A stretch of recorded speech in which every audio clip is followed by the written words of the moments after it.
Who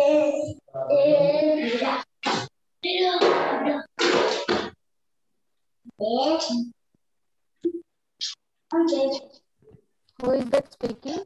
Please, please unmute yourself, students.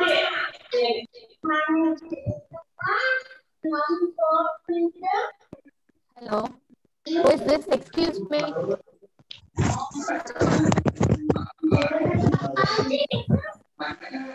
Okay. So for the time being, first, let us start with our presentation now.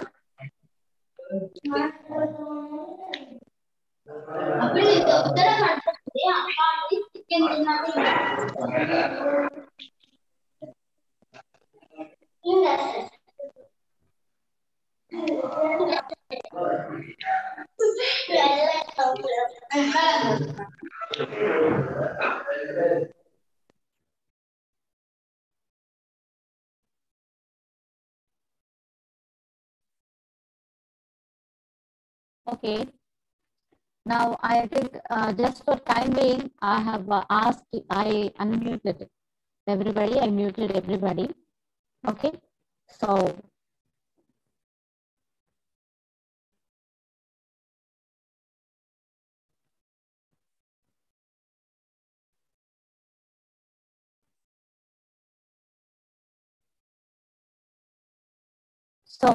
if you have any doubts, then only please unmute yourself and then ask me. Ma'am, your Otherwise, voice is not clear. is it not clear? Yes, ma'am.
Madam, we can't hear you.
Hello?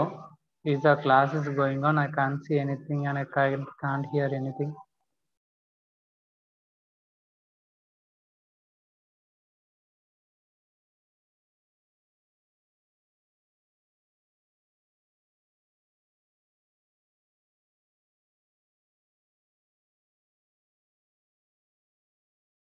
I think ma'am is not in the class. Yeah, okay.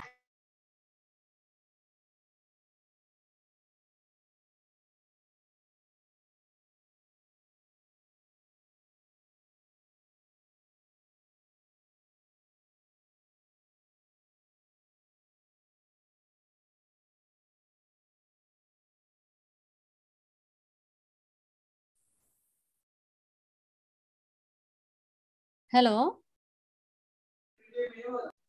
Hello. Yes, ma'am. Now it is audible. Okay, okay. Thank you. Shall we start now? Yes, ma'am. Yes. Okay, madam. We are waiting. Not visible. Yeah, yeah. Okay.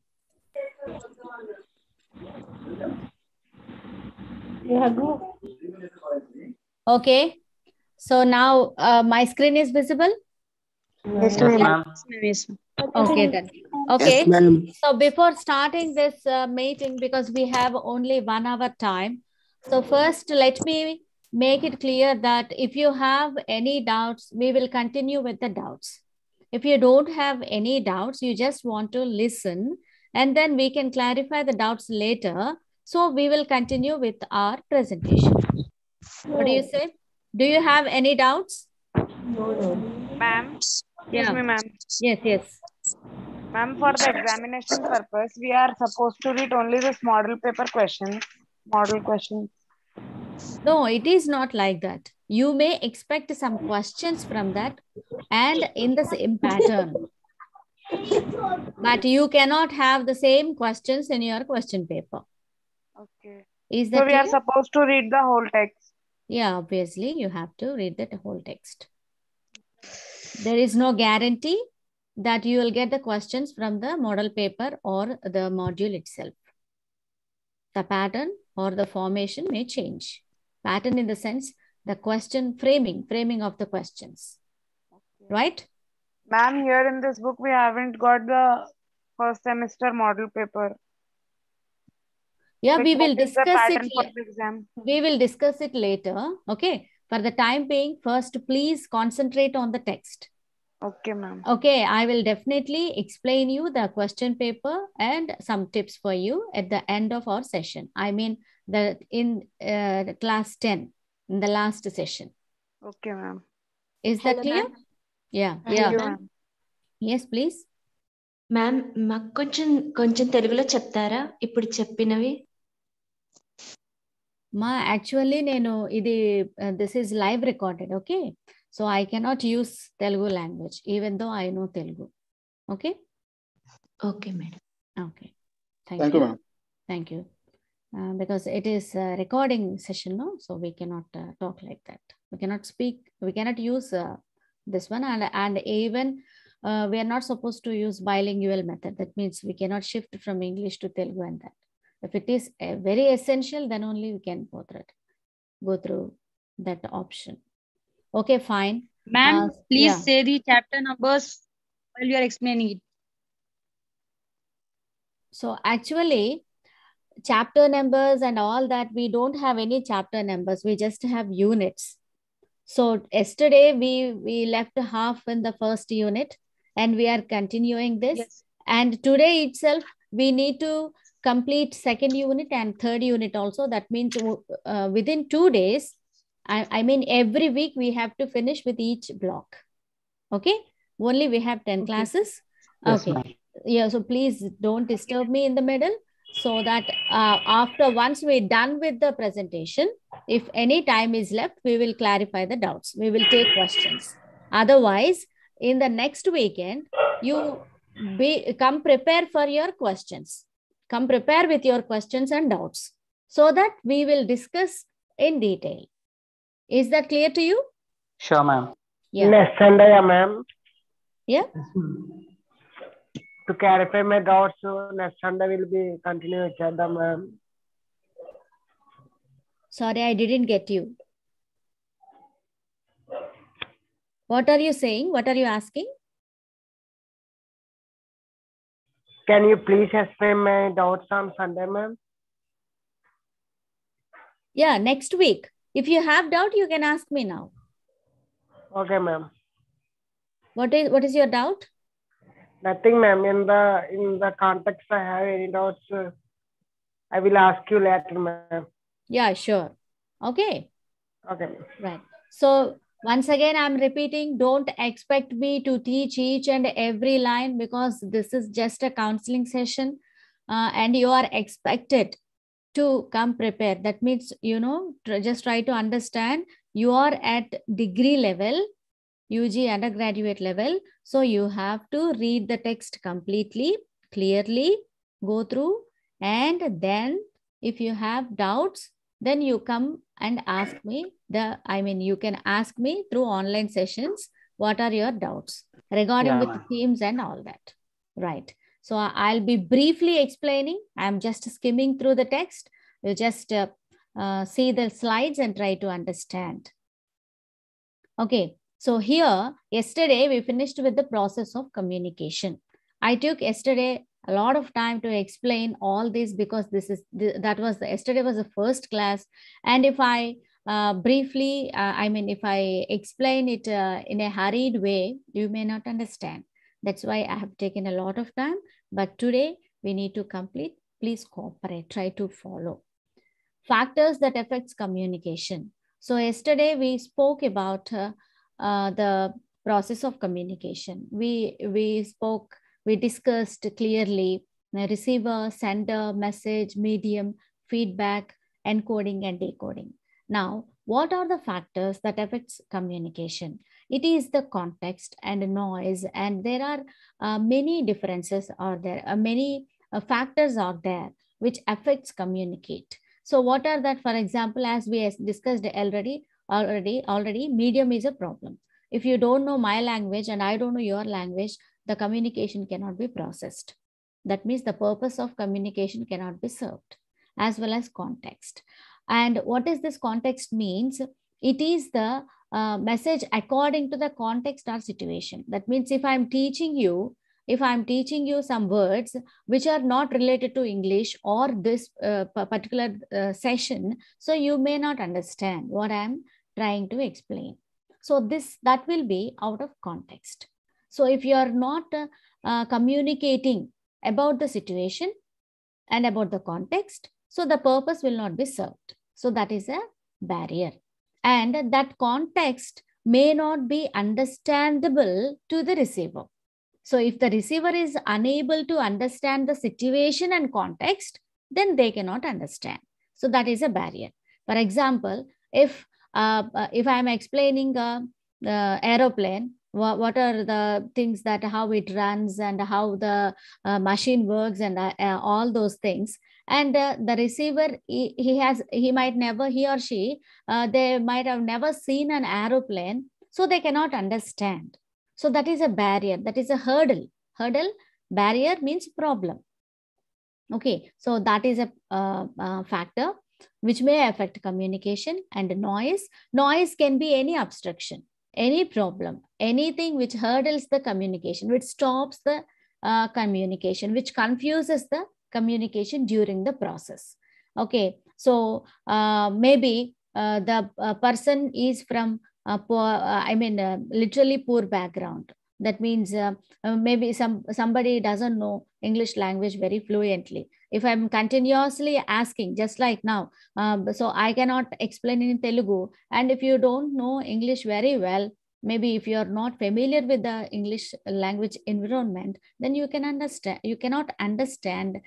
You may not be able to understand completely. That is also another barrier. That means that is a barrier for communication. And a frame of reference. What do you mean by frame of reference? Is it plays an important role. So what is this? Is you cannot say a complex set of assumptions and attitudes which we use to Madam, filter. excuse me, madam. Yeah. Before screen, can you just sometime, please, before screen? See, if you are trying to note down, please don't do that. Just take a snapshot of it. Is it clear? Yes, Because madam. I cannot wait for. Yes, Yeah, I am noting down. I am noting down. Just 1 second, please. 1 second, please. Yeah. Social, please cultural, don't. and chronological. What is the chronological, madam? Please take screenshot. Don't disturb the class. What? Chronological is according to time. Chronology is time. Chronology is time. See, please listen to me. Don't try to write down. You just listen. And if you want this, just you take a snapshot. You have mobiles, isn't it? You just take a snapshot of it. Screen share. Screenshot. Okay. Okay, madam. Okay. Yeah. You just take a snapshot that will be recorded. You can do it later. You can read it later, isn't it? Chronology means time. Yeah. Okay. So Right. frame of reference is a complex set of assumptions and attitudes. So what that may be, everything you see and feel. So what is that?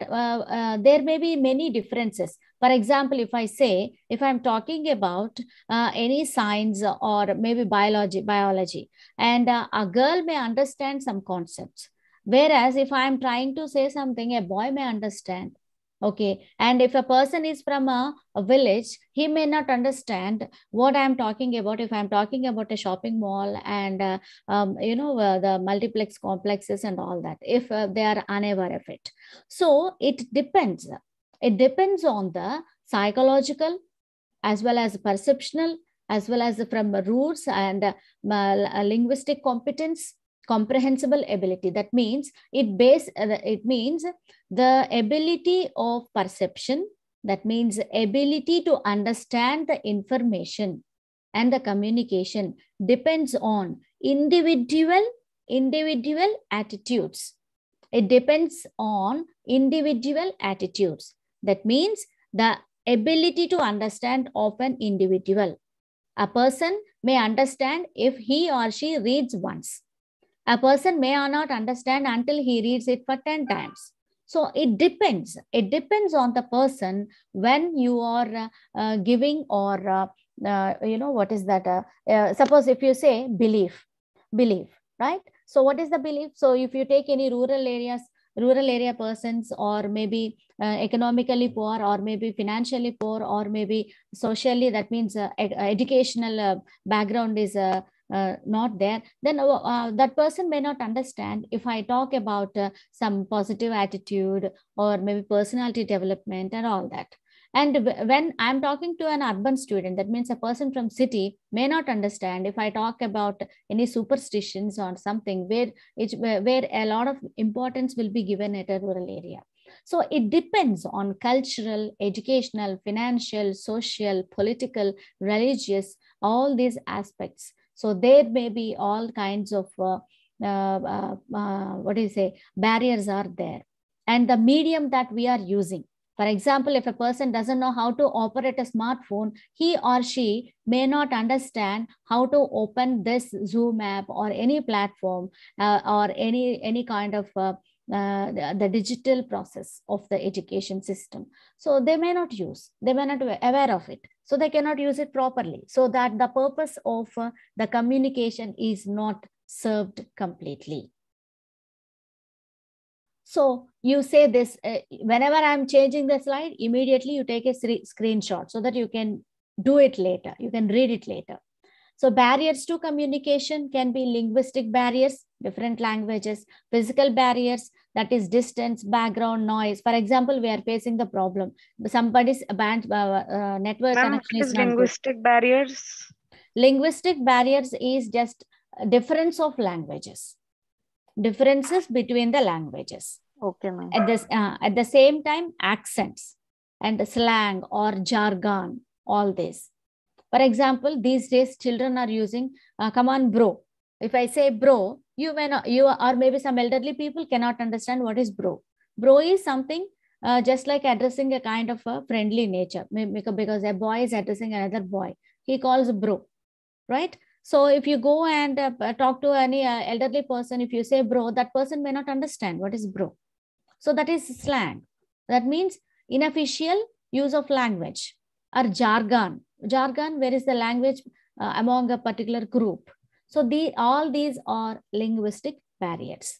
Physical barriers, so there may be physical noise, there may be mental disturbances, maybe there may be the problem with the distance and background noise and poor network connection in case of online classes. So all this depends on that. And psychological barriers, that means hearing, vision, speech problem. If I have any problem with my eye, I cannot see properly. Speech problem, and as well as barriers. Suppose if I have a sturdiness because I cannot talk clearly, then you may not understand what I'm trying to say.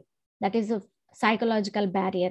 Some people will be hearing, they have a fear, they have a phobia that if somebody talks very aggressively and if there's somebody shouts, they cannot understand. Immediately they'll be confused and they'll be stuck. Their mind will not work anyway. So all these are psychological barriers. And physiological barriers, emotions like anger, fear, sadness. In these cases, they cannot understand. Suppose you call a child and you try to understand, you try to make them understand, make the person understand. And if you talk slowly, coolly, warmly, then the child will understand. If I shout at the child, they cannot he or she cannot understand, because out of fear, they feel very tense and they don't concentrate on the communication. Only they will be occupied with fear. And cultural barriers, as I already told you, that is the differences in communication styles. That is also cultural barrier. For example, if we understand, right? If you speak, I understand. If I speak, you understand. If suddenly a foreigner comes with a UK or America or London, if they are going to talk about the same topic, we may not understand very clearly, because there are many cultural barriers out there. Because of their accent, their language, the examples that they are trying to give us, the attitude and the sentence formation, and the way they present their ideas, entirely different. So these are cultural barriers. And attitudinal barriers, that is behavior, attitude, believing oneself and all that. And gender barriers, just like that, obviously you can expect the difference between male and female. And communication skills barrier, some people can express their views, some people cannot. And knowledge barrier, so if you are sitting here, if you know what is language, dialect, and phonemes, grammar, everything. So suppose if I'm explaining present continuous tense, if you know that already, you understand. If you don't know that, that will be Greek and Latin for you, whatever I teach. So that is a knowledge barrier. And a semantic barrier, that is interpretation of words. If I say one word, that means something to you. If I say mean, MEAN, mean, MEAN, you may think that is a meaning. And if you know the other meaning, what is that mean? That is very low, not good. Your script is very mean. Your idea is very mean. If I say your idea is very mean, that means it is not up to the mark. It is not good. That is also mean. So semantic barrier, how do you interpret the word? How do you interpret the word? That is the semantic barrier. So sometimes if I use that word, if you don't know that usage and the meaning of that word in that particular context, that is also a barrier. That is also a problem for communication. And if we coming to types of communication, so based on communication channels, that is, you can divide the communication types into 4: verbal, non-verbal, formal, and informal. If it is based on the style and purpose, that is formal and informal. If it is based on the communication channel is something, the media. If I'm using only signals and symbols, for example, you are on the road, traffic police cannot come, cannot run to each and everybody, and he cannot say go this way, that way, take right, left, U-turn. It is not possible. So what they use, they don't use verbal, isn't it? They use only non-verbal. That is only signs.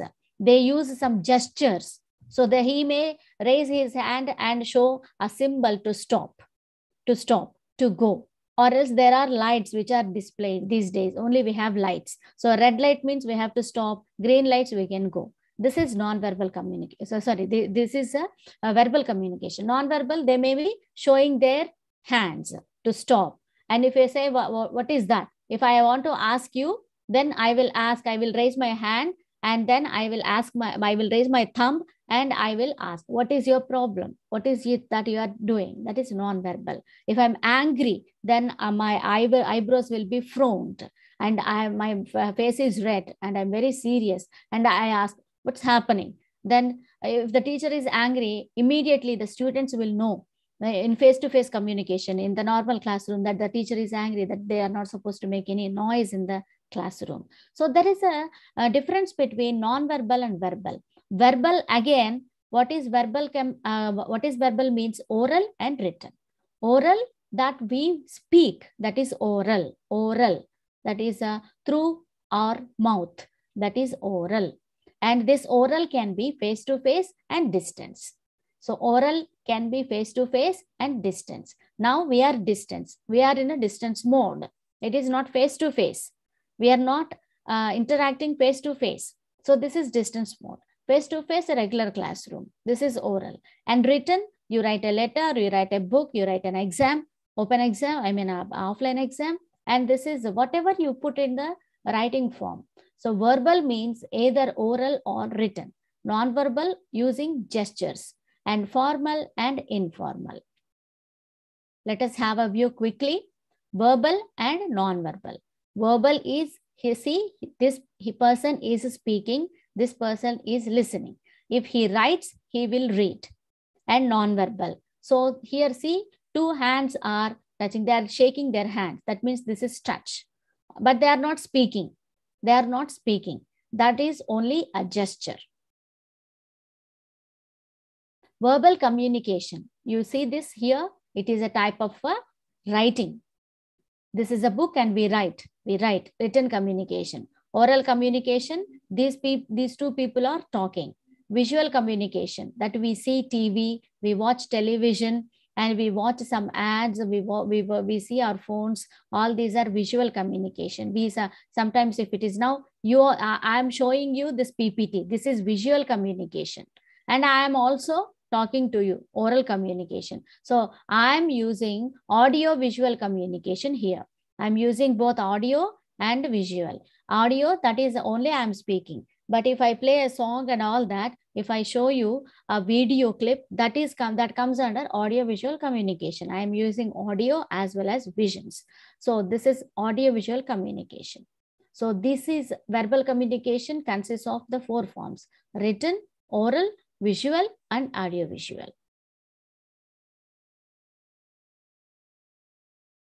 So examples of verbal communication. You take a screenshot of this. So now that later you can zoom in and understand. So making communications of your family, verbal communication, the way you talk, the way you write, and both, it can be both formal and informal. Suppose you go to office and taking an interview, that is formal. And if you are talking with your friend, that is informal.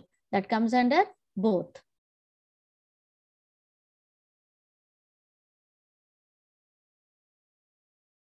Non-verbal communication. Non-verbal communication is, see this, facial expressions, that is gestures. You may move your hand to stop somebody. That is also a gesture. And facial expressions. See this, the first person is happy. This is sadness, and this is the girl is angry, and he is feeling very confused. Very confused. So this is, they are not talking anything. There is no sound at all. There are no dialogues also. But still we can observe, we can know that this person's feelings, how they are feeling and what they are feeling. This is a non-verbal communication. Non-verbal communication. So there are 5 essential types of non-verbal communication. That is facial expressions. Second one is body language. And third one is gestures. And fourth one is proxemics. So how close you stand to them, proxemics. So if see here, a person is standing here, and the distance, based on the distance, the level of the communication also depends. Okay. And if you suppose if a person is here, you can simply move your hand, then this person can understand. And if you have to communicate to the farther person, where the person who is far to you, then you have to show some light or some signal or maybe some sign.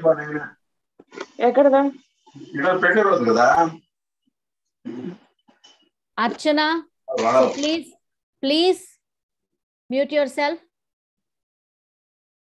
And here, differences between formal communication and informal communication. So what is formal and what is informal? So formal communication, as I already told you, that suppose you come to write an exam, that is a formal communication. You will be provided a place to write exam, and you will be writing the exam. Okay, and if you want to attend an interview, you want to go to get a job, you will go to a company, you will request them, you fill a form, and then you will be given interview.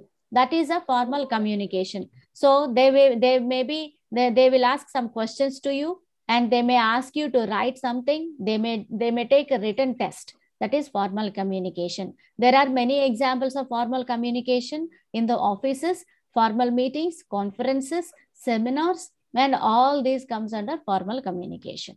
Informal communication is that the regular conversations in your family, with your friends, and maybe with your colleagues, but not about the work. That means the official purpose. So formal communication sometimes is also called as official communication. So formal communication, obviously communication is of two types: written, verbal. So written and spoken. So if it is a spoken, public speaking, group discussions, and all these things. If it is written, how to write letters, mails, blogs, and all this, and bulletins, memos. If it is verbal, presentations, speeches, and conferences. For example, now I am talking to you. This is verbal. I am talking to you. You are listening. This is not informal. So this is not informal. We cannot talk whatever we want. We have to talk only about the topic and the subject. We cannot discuss our personal matters in this platform. So this is formal. This is formal. So informal communication may or may not be work related. It may be work related, but see, these persons are not sitting in the office. They are sitting somewhere else in a cafe, and they are sharing their food. They are having their food, and then they are chit-chatting. It is a kind of sharing information. No doubt that they are communicating. No doubt that they are communicating. And you have to observe that it is not formal. They may talk anything. And this is a important slide. You just take a snapshot of it. The communicative competence. The communicative competence, it is of 4 types: linguistic, sociolinguistic, discourse, and strategic. So the communicative competence. So communicative is already we know communication. Competence is ability. Competence means ability. How well you are able to communicate. If I ask you to talk on pollution. So first you explain pollution. What is the pollution? What is how many types are there? All these things. So this is how well you are able to communicate. How well you are able to listen. That is communicative competence.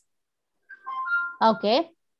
And now this has been divided into 4: linguistic, sociolinguistic, discourse, and strategic. Linguistic competence means it is also known as grammatical competence. That means to which extent you know about the language.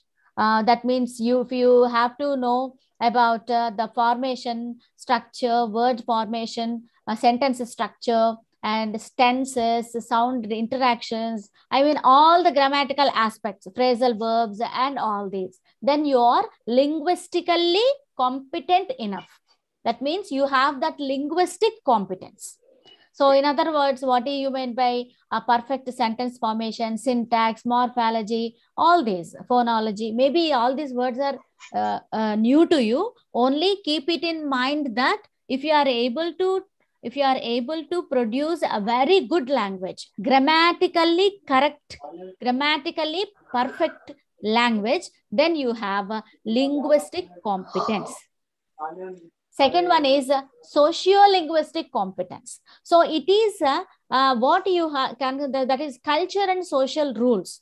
For example, if you go to a lecturer or a teacher or a professor, and if you sit in a chair, you without their permission, and you crisscross your legs, and if you are without wishing them, without in a impolite way, if you communicate with them in an impolitical way, not following any politeness and any obedience, without all these things, then you don't have sociolinguistic competence. For example, somebody, we are sitting in a chair and some elders came, maybe age-wise, or maybe your superior, your boss, or your elders, your parents, whoever it may be, then immediately you will raise, you will stand up from your sitting position, isn't it? Then that is called a sociolinguistic competence. And you may ask them, may I help you, sir? May I help you, my lady? Whatever, the language you use, the manner, how you behave, according to the situation. It depends on the situation. Then you have a sociolinguistic competence.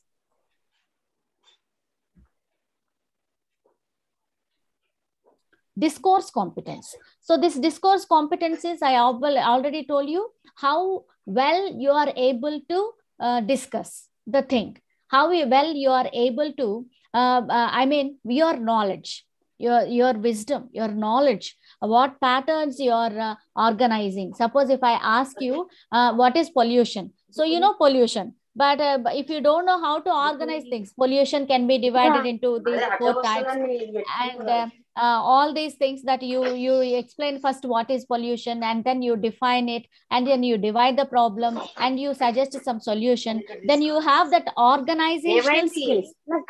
Keep quiet, please. Participants,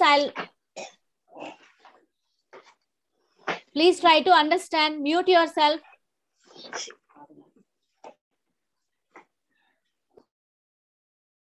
And strategic competence. Strategic competence is how well, again, this is a little bit similar to that previous one. So we know how to build sentences, how to use them, and how to connect them in communication setting. Strategic competence suggests that we can also overcome language gaps. For example, suddenly, all of a sudden, if I don't get any idea what to talk, what to explain, strategic competence.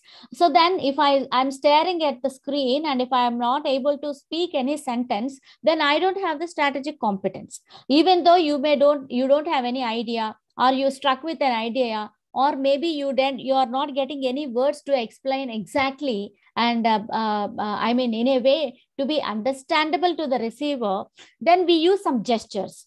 Then we may use some symbols, or else we use some gaps. By using any means, you may show any photograph, you may show any PPT, or you may show anything, but I'm trying to, by using that media, I'm trying to bridge the gap. That is the strategic competence. So if some things are unable to be communicable, then you use some strategies.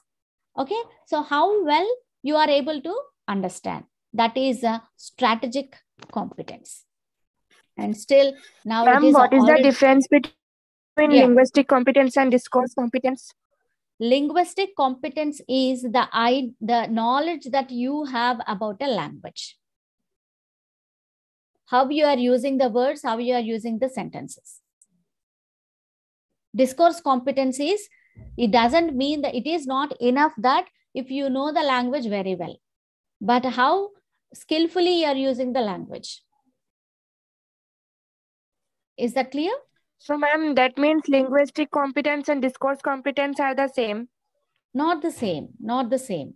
If I say a sentence grammatically correct, I know, for example, if I know the present continuous tense, okay, it is simply not enough. And you know the present continuous tense, so you went for an interview, and you are teaching the lesson.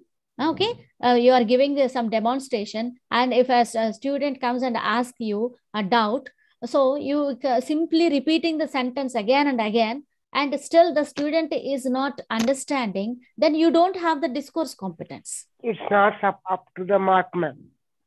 Yeah. So discourse competence is how well you are trying to explain, or how well you are organizing, putting the things, your ideas in an organized way. That is discourse competence. Okay, ma'am. Thank you. Yeah, welcome. Ma'am, I have one doubt. Yeah. Formal communication is also called, what did you told, ma'am? Official The communication. second name. Official Official. communication. Okay, thank you, ma'am. Official. Welcome. And we move on to unit 2, that is properties of language. This is very easy. You just go through the text, that is very clear. And still, if you have any doubts, you can just ask me in the next class. Excuse me, madam. Yes. Can you go, please? Slow, madam, please. Just slow. See, if I have to teach slow, see, already it is 3:13 Madam, and we have to finish. You are going so fast, madam. Yesterday only I told it. But it is not possible for me, sir, because I have to cover all the 3 units. If I'm telling very slowly, it is not possible for me. But still, I try. Okay. Oh, okay. Try it, madam, please. Yeah. Okay. Ma'am, With cooperation, please. ma'am, in linguistic competence, we will see how to form a sentence. No, Yeah. in linguistic competence, we have to know the grammar, and in discourse competence, we have to form the sentences in a proper way. No, it is not just simply forming the sentences. How well you are organizing that. For example, if I ask you to write an essay, okay, you know the sentences, your grammar, you know everything, but you are unable to put the idea in a proper way. You cannot write an essay in a proper way. Then you don't have the discourse competence. Yes. Is that clear? Yes, ma'am. Okay. Yes, ma'am. Clear. Okay. Yes. Okay. So now properties of language, you just go through this, and I just simplified this. Immediately I am telling you, just take a snapshot. Don't ask me to wait. You just take this. You have already all these things in the textbook. No need to hurry. I'm not giving you anything new and extra. Okay. So displacement, one of the property. So we know the language, and it has some property.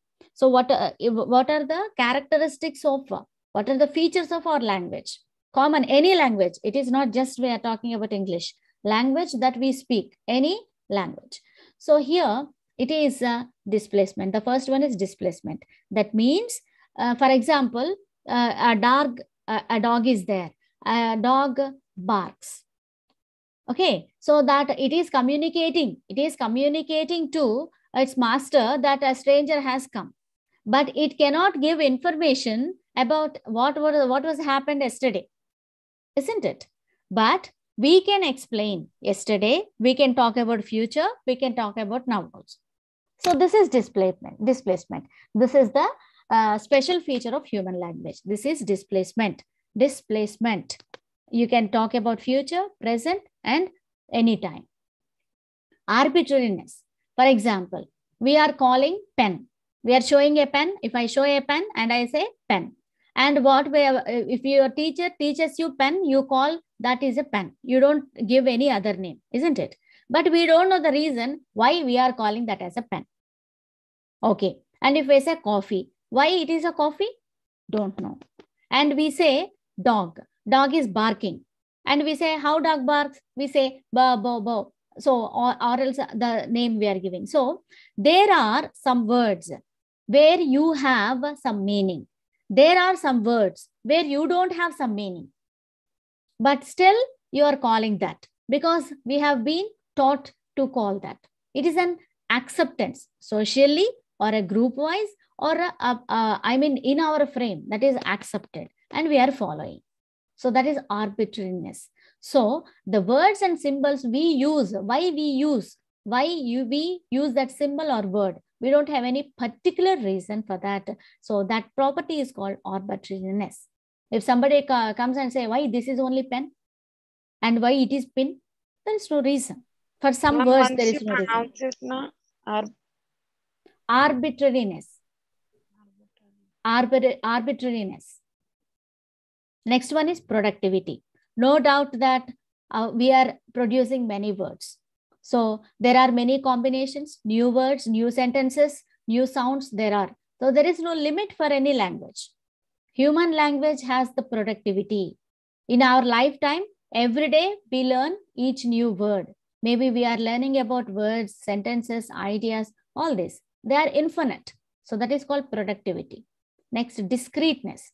Discreteness is different.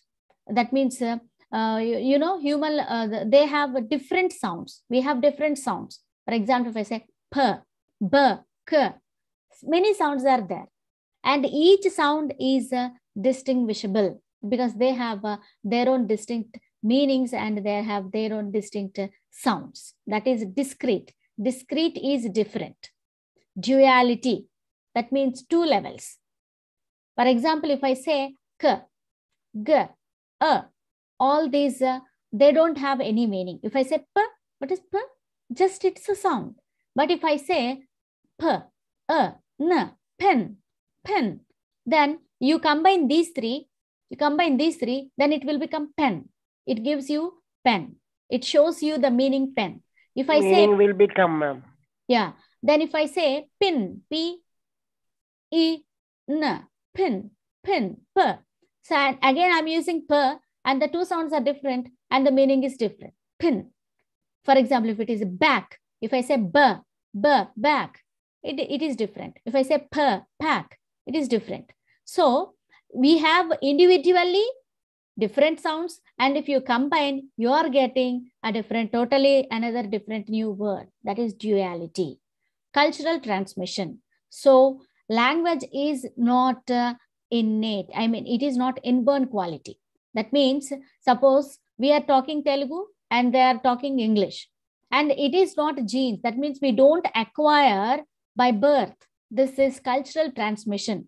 For example, a baby who has taken birth in India, if you take that child and you bring up the child in US, obviously that child will inherit the US language only, their accent, their culture, how they speak a language, everything.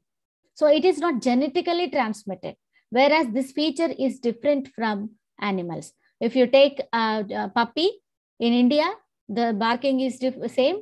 And if you, any puppy which barks in London or any US or any other country also same. It is the special feature of a human language and animal communication. Ma'am? Yes. In discrete, ma'am, in discreteness, we only see the sounds. And in duality, we make the words by using those sounds. Yes, yes. Discrete, the sounds and words are also, they are different. Discrete. Okay. More design features of language, that is interchangeability. Interchangeability is that you listen and you can repeat it. You listen and you repeat. If I say something, immediately you repeat. So that is interchangeability. Okay. Reflexivity. It can reflex. That means I can talk in a language about a language. But if you compare that property with animal communication, dogs cannot bark about the barking. They cannot discuss about their way of communication. They just communicate. Reflexivity is we can reflect. Learnability. Learnability is we can learn a language. And particularly the child's capacity to learn a new language is quite high when you compare that to adults. That is learnability. That is infinity. The ability is infinity. Next, prevarication. Prevarication is something you can say, you can talk about unreality also. For example, if you say, if I ask you, have you ever seen any anaconda, a child? Then they can give us many stories about prevarication. That means it is a lie. Okay. Joy, కొంచెం water తీసుకురమ్మా. Excuse me. Vocal auditory channel. So human vocal auditory channel is very developed. If you compare that to the vocal level of animals.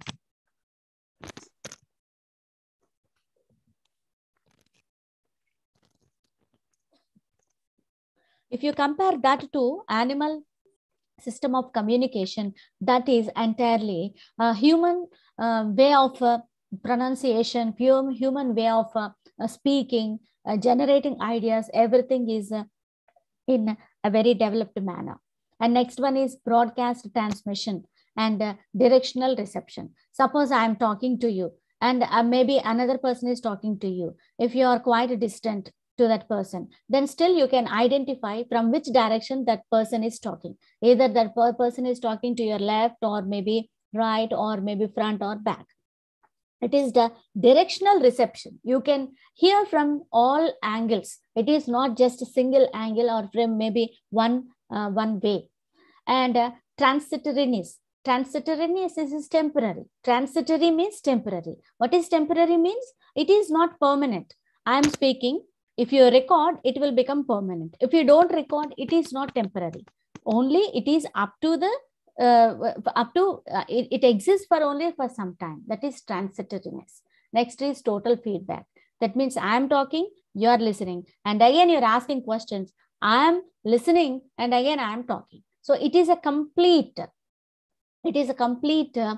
feedback that you are talking. That means human communication has language has total feedback system. It is not just one way. And specialization. Specialization is, who is this?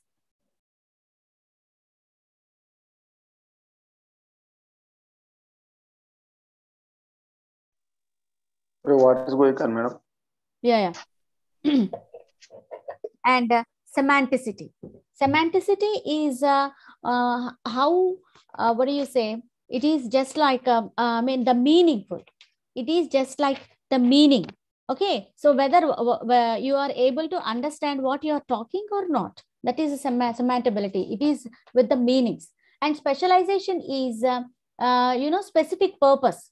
We don't talk without purpose. We don't communicate without purpose. For example, a dog is there. It is barking. Sometimes you try to understand without reason also, it will bark. It communicates. But if it is a purpose, if it is any necessity, then only we communicate.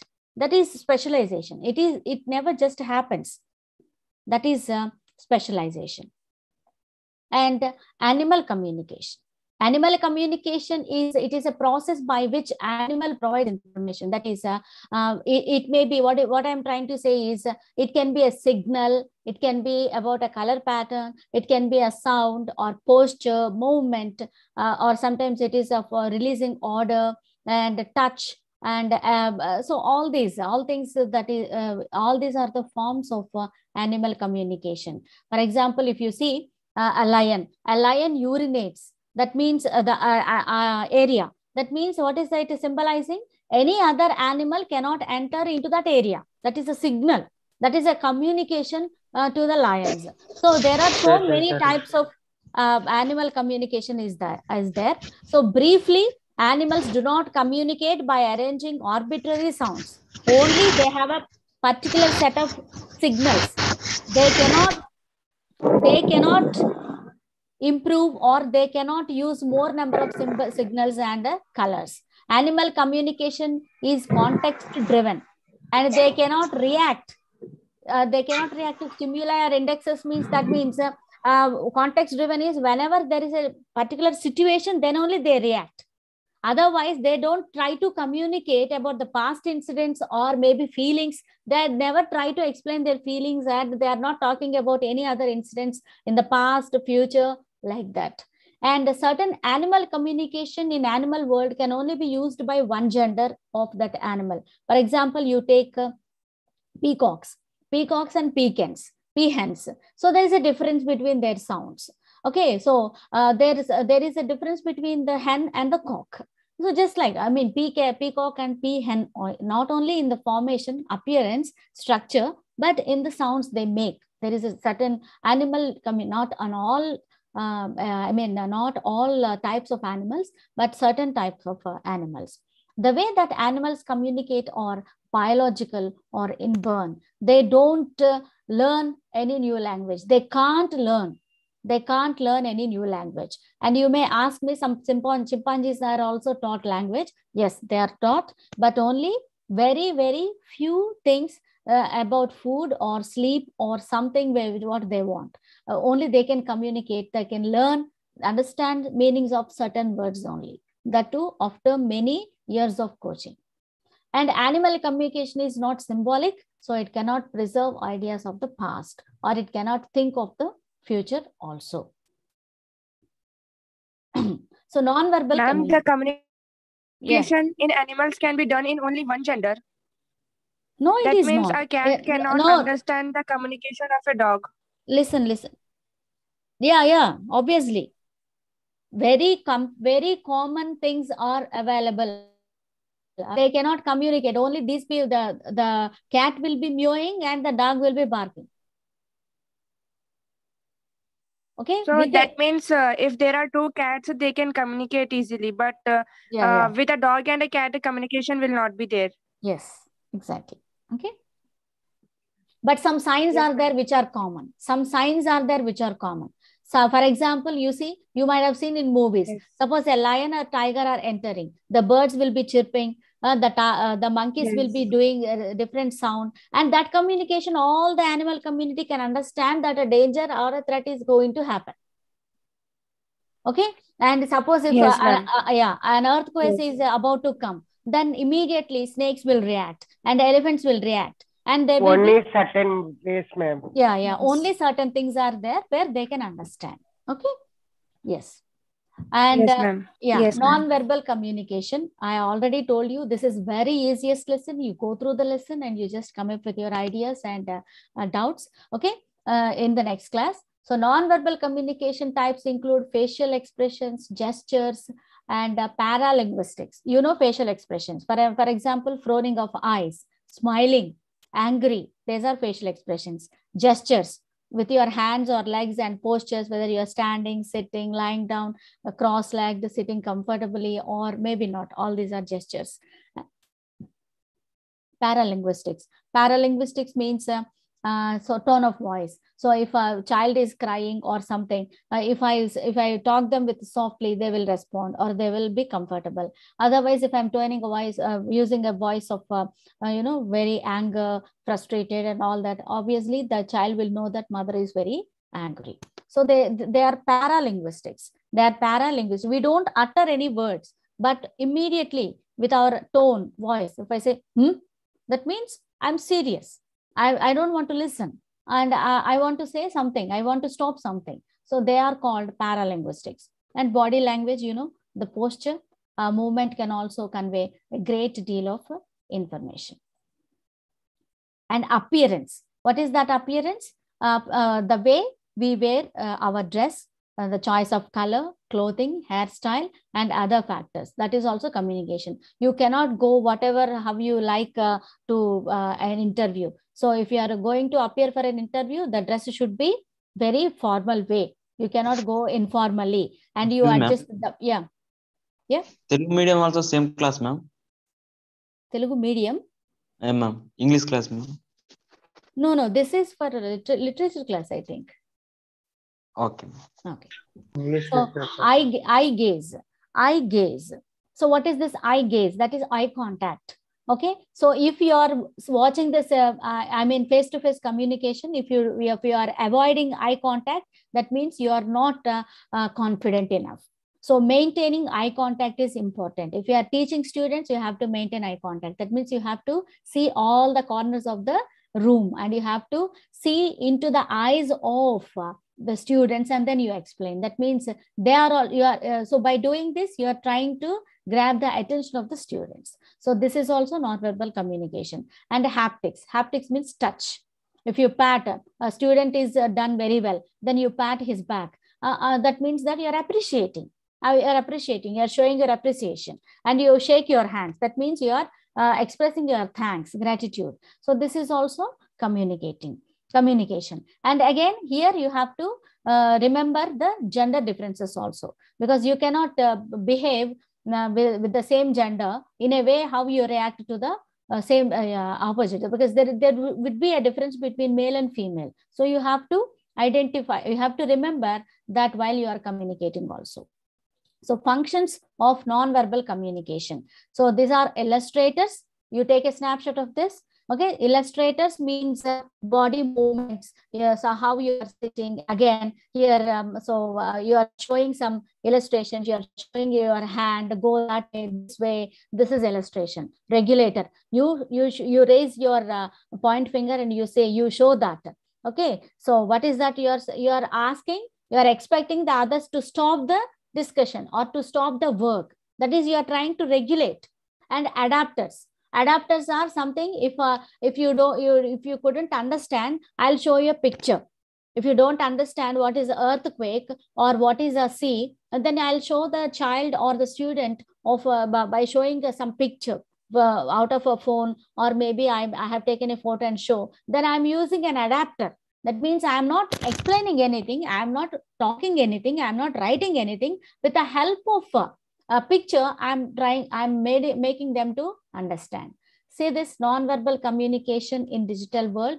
These are all emojis, faces, and symbols. All these became the communication. So non-verbal communication in digital world. So in digital world, we know that we are using these many things. Non-verbal communication really make complete sense in digital world. For example, if I'm serious, okay, I use a angry emoji so that to convey the message that I am angry. But if in real situation, for example, I am very serious, I am in a pathetic mood, my mood is different, I have some pain, I have some serious issue, I'm not crying, try to understand, I'm not crying, but yet I'm very silent. And if somebody comes and see my face, so it is very evident that I am not in a good mood, I am not happy. But nobody knows what is happening, what is the reason. And if they ask me, what is the matter, what is the reason, why you are sad, but still I may say that no, I'm fine, okay, and yet they are able to recognize that I am not fine. But this may not be possible in digital world. For example, in chatting, so your friend asks you, how are you? You don't reply in an entire sentence. You simply send a smiley, just a normal smiley. But you are not feeling good, yet you do that. So in this way, the other person cannot know what is your mood exactly. So the communication, the purpose of communication is not served completely. Okay, are you able to understand? So yes, here only. Yeah, here only 20 to 30%. Hello? Non-verbal, madam. Okay, non-verbal communication. Non-verbal means you are not using any language, only gestures, right? In digital world, in the sense that I am talking, for example, now I am talking to you. And in the meanwhile, I couldn't speak because of some, I got some cough and so that. And because you are not watching me, are you able to guess what happened to me? What is my mood? No, isn't it? And if it is a face-to-face classroom, and I am teaching you, you are sitting in front of me, immediately you will know what is my situation, isn't it? Yes, ma'am. Yeah. Yes, ma'am. So, yeah, exactly. This is a problem with non-verbal communication in the digital world, because we are using the digital devices, all these laptop, smartphone and all that. So the purpose is not completely served. That means this non-verbal communication, you cannot use that in a full extent. Full-fledged, ma'am. Yeah, in a full-fledged way. Got it? So see the last point. This means that digital communication, while fast and convenient, but it lacks 93% of the signals transmitted through face-to-face communication. So we have to understand that non-verbal communication completely takes place in face-to-face communication or in a direct communication. not in the digital world. It is, we are using, and the purpose of communication is served only very half of the percent. I'm not saying exactly how much percent, but the purpose is not completely done. Because non-verbal, suppose touch. If you've done well, if I pat your back, then you feel very great. But in the digital mode, can I touch your back? No. Isn't it? Isn't it? So this is happening. This is Yes, a ma'am. problem. Yeah, this is a problem with the non-verbal communication in the digital world. Okay. So now, yeah. So our time is up and we have to conclude. So now let me give you some advice. So for the next class, that is next Saturday, you prepare for the second block completely. Saturday, Sunday, we are going to prepare for the 2 blocks, and you come up with your doubts, clarification. If you need any clarification, we will start the class with the clarification. Then you will understand. And if you don't have, yeah. Yes, So ma'am. at least if you don't have any doubts, also try to read the text. Try to read the text and come up with your ideas. Right? Yes, ma'am. Thank you. Yeah. Okay, ma'am. Thank Thank you, ma'am. Thank you, ma'am. Bye, ma'am. Bye. Thank you, ma'am. Bye. Thank you, ma'am. Thank you. Welcome. Bye.